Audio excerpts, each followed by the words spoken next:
নমস্কার বন্ধুরা, ফিলফিল কুকিং চ্যানেলে আপনাদের সবাইকে স্বাগত জানাই। আজকে চলে এসেছি একটা আলাদা ধরনের চিকেন রান্না নিয়ে। আজকে আমি বানাতে চলেছি ধাবা স্টাইল হান্ডি চিকেন। তোমরা শেষ পর্যন্ত দেখতে থাকো আমি কিভাবে বানাই, কত সহজে ঘরোয়া উপায়ে। তোমরা শেষ পর্যন্ত দেখতে থাকো আর সঙ্গে থেকো। এখানে আমি চিকেনটাকে ভালো করে পরিষ্কার করে ধুয়ে চলে এসেছি। এবার ম্যারিনেট করব। ম্যারিনেট করার জন্য আমি এখানে দিয়ে দিয়েছি 4 চামচ টক দই। টক দইটা আমি ফেটিয়ে নিইনি।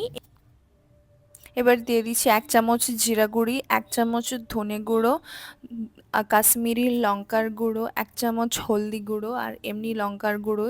ঝাল অনুযায়ী তোমরা নিজের মতো করে দেখে নেবে। এবার আমি এটাকে ভালো করে ম্যারিনেট করে নিচ্ছি। তার উপরে দিয়ে দিয়েছি 2 চামচের মতো তেল, দিয়ে ভালো করে আমি এখানে এবার দিয়ে দিয়েছি আদা রসুন বাটা, টমেটো কুচি আর কুচি করে রাখা পেঁয়াজ। সবগুলোকেই আমি এখানে দিয়ে দিয়েছি, দিয়ে ভালো করে হাত দিয়ে আমি ম্যারিনেট করে 30 মিনিটের মতো এখানে আমি রেখে দিয়েছিলাম। এবারে যে হাঁড়িটাতে আমি রান্না করব সেই হাঁড়িটা নিয়ে নিয়েছি, তাতে আমি 2 চামচের মতো ঘি অ্যাড করে দিচ্ছি। হাঁড়ির চারধারে ভালো করে বুলিয়ে নেওয়ার জন্য আমি এখানে ঘি দিয়ে দিয়েছি। ঘিটা দিলে একটা আলাদা ধরনেরই ফ্লেভার আসে, সেই জন্য আমি এখানে ঘি দিয়ে দিয়েছি। আর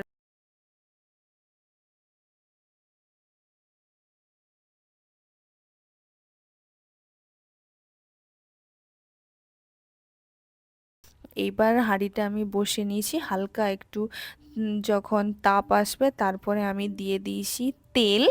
এখানে আমি সর্ষের তেলই ব্যবহার করছি। সর্ষের তেলটা এখানে দেখো। এবার ফোড়নের জন্য দিয়ে দিয়েছি তেজপাতা, দারচিনি আর 3-4টে আমি এখানে লবঙ্গ নিয়ে নিয়েছি, আর এলাচ 2-3টে নিয়ে নিয়েছি, আর দিয়ে দিয়েছি গোটা জিরা। এগুলো আমি হালকা একটু নাড়িয়ে নিচ্ছি। তার উপরে মানে যে পুরো চিকেনটা ছিল আমি চিকেনটা একবারেই ঢেলে দিচ্ছি। আর এখানে আমি প্রথমে কোনো জল অ্যাড করছি না, একবারেই চিকেনটা দিয়ে দিচ্ছি।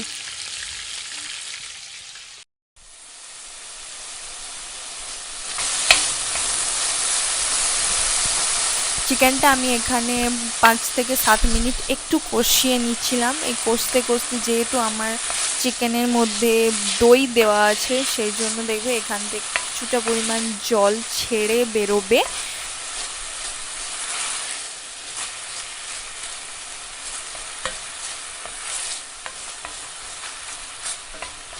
আর ওপর থেকে দিয়ে দিচ্ছি একটা গোটা রসুন আর 2টো কাঁচা লঙ্কা আর স্লাইস করে কেটে রাখা আদা কুচি দিয়ে এখানে আমি কিছু সময়ের জন্য কষিয়ে নেব।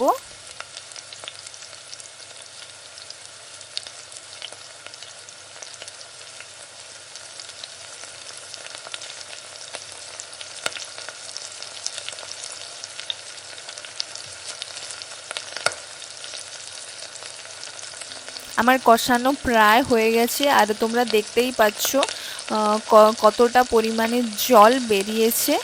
এইবার আমি আর কিছুটা পরিমাণে জল দিয়ে দিচ্ছি।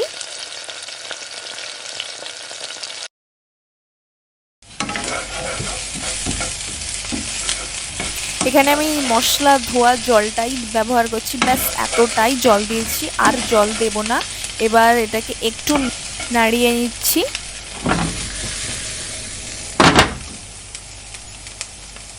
এবার আমি ঢাকনা দিয়ে দেব।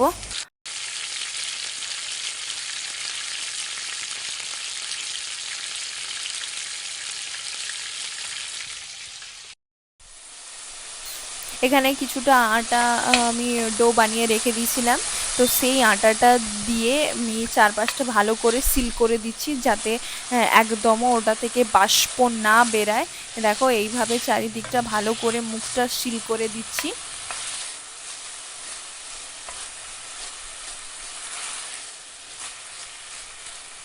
আর তোমরা অবশ্যই এই সিল করা অবস্থাতেই মাঝে মাঝে একটু ঝাঁকিয়ে নেবে, না হলে নিচে বসে যাওয়ার সম্ভাবনা থাকে, যেহেতু জলটা আমি অনেকটাই কম দিয়েছি। চিকেনটা প্রায় 15-20 মিনিটের মতো আমি রেখে দিয়েছিলাম। আর মাঝে মাঝে এটাকে ঝাঁকিয়ে নেবেন, কারণ যাতে নিচে বসে না যায়, ঝাঁকিয়ে নেবেন মাঝে মাঝে। এবার আমি এটা সিলটা খুলবো।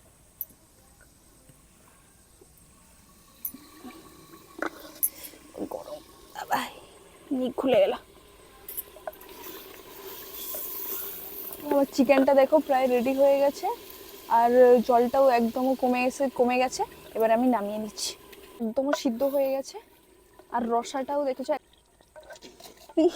চিকেনটা আমি নামিয়ে নিয়েছি, আর দেখেছো হালকা গ্রেভি রেখেছি, আর চিকেনটা একদমই সিদ্ধ হয়ে গেছে। চিকেনটা একদমই সিদ্ধ হয়ে গেছে, আর যে জলটা দিয়ে দিয়েছিলাম রসাটা অনেকটাই শুকনো হয়ে গেছে। তো তোমরা এভাবে বাড়িতে অবশ্যই ট্রাই করো।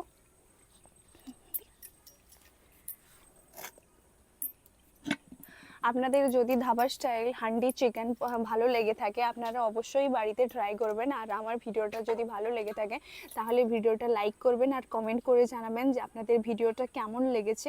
আর অবশ্যই অবশ্যই আমার চ্যানেলটা সাবস্ক্রাইব করে দিবেন। আর এরকম ভালো ভালো অনেক রকমই রেসিপি পেতে নোটিফিকেশান বেলটা অবশ্যই অন করে রাখবেন, আর আপনার বন্ধু বান্ধবের সাথে অবশ্যই শেয়ার করবেন। তো দেখা হচ্ছে আবার অন্য কোনো রেসিপি নিয়ে। ভালো থাকবেন, সুস্থ থাকবেন, সাবধানে থাকবেন। নমস্কার।